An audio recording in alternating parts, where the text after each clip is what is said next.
You're wasting so much time learning After Effects the wrong way. In this video, I'm going to show you exactly why you're wasting so much time learning it the wrong way, how you can put an end to it, and how to actually learn After Effects the right way so that you can fully understand what you're doing.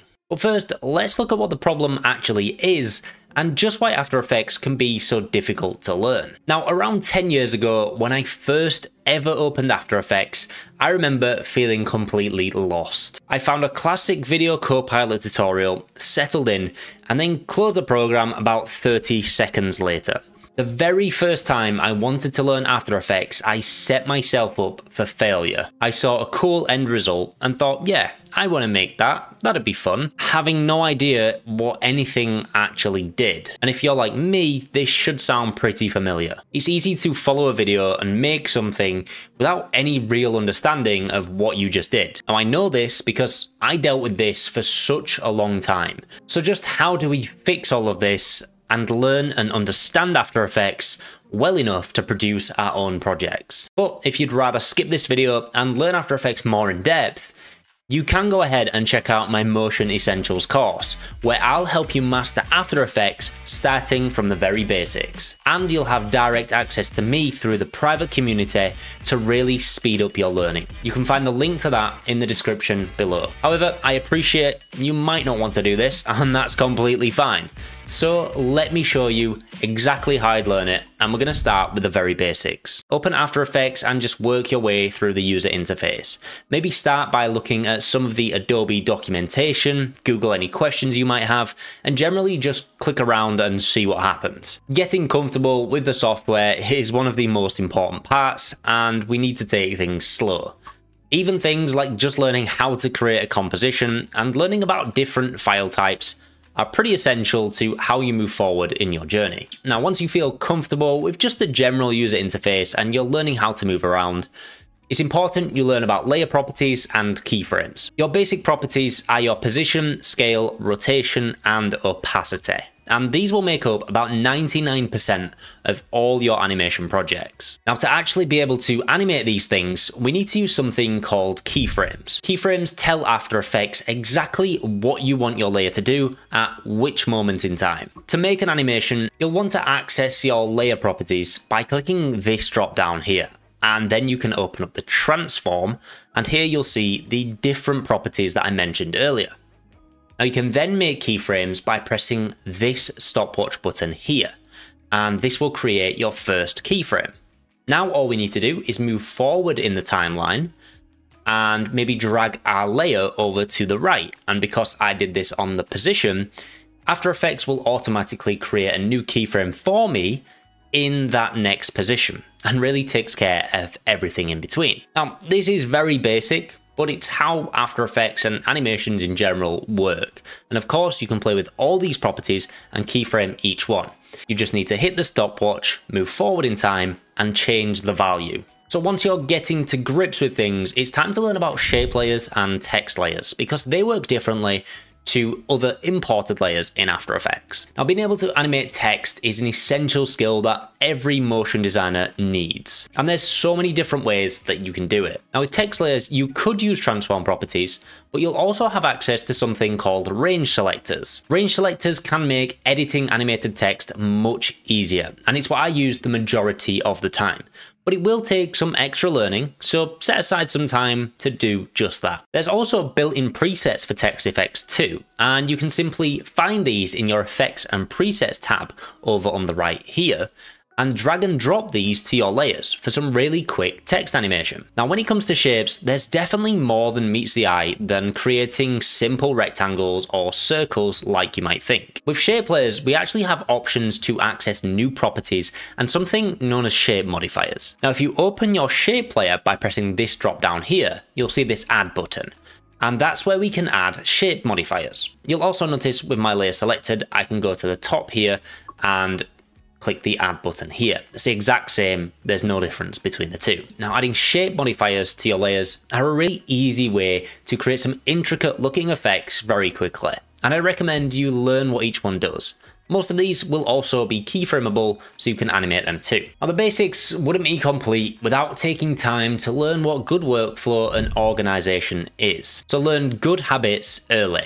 Even simple things like naming your layers and having a good folder structure can go a really long way. Now you might be watching this and thinking, look, I already know this. What do I learn next and how do I fully learn what I'm doing? Well, that's where we talk about the fundamentals. And the fundamentals are an essential part of every motion designer's toolkit. When it comes to the fundamentals, I want you to focus on these specific things because these will take you the furthest. First is easing. Easing is the complete bread and butter of any really nice looking motion piece. And it's something that I personally put a huge focus on throughout any of my work and tutorials. Now for basic easing, we can simply select the keyframes that we've made and press F9. This will add an automatic easy ease to our keyframes. And you'll notice our keyframe changes to these kind of egg timers. However, to get really smooth motion, you want to learn both the speed graph and the value graph. And I want you to learn them both to the point where you know them inside out. Now you can actually access the graph editor by selecting your keyframes and going and pressing this button here. You can then switch between your graphs by pressing this button down here, and you'll see I can change between my value graph and my speed graph. Now manipulating these curves, what you see on screen, by selecting them and manipulating the Bezier handles is really the real secret to good motion. On top of your easing, you're going to want to learn the 12 animation principles. These are 12 techniques that you can apply to certain areas of your projects to really sell the work that you're doing. And these techniques can be used to make your animation feel more lifelike and create lots of visual interest than a simple A to B movement. And it's a core skill that every animator really needs. Now there's something super important that allows you to hide certain parts of your layers and also changes how your layers interact between each other. And they're known as masks and mats. Very briefly, masks give you the ability to hide certain parts of your layers, and you can think of mats as more of a stencil for your layer. Masks are drawn by using the shape tools and drawing over your layer with it selected, and mats are set in the timeline panel down here. Now there is a big difference between the two, but it's important that you learn both as they can often be used together. Now the last part of the fundamentals is what will give your projects that depth and extra visual interest. You're going to want to learn about 3D layers. Now in After Effects, that's this button here. And by pressing this, it opens up another dimension to work with known as the Z-axis.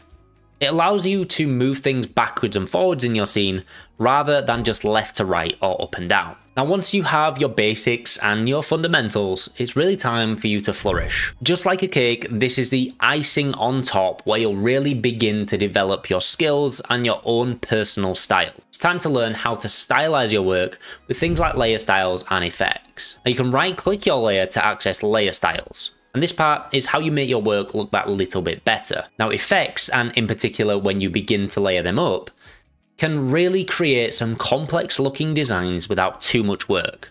And it's really knowing about what's on offer.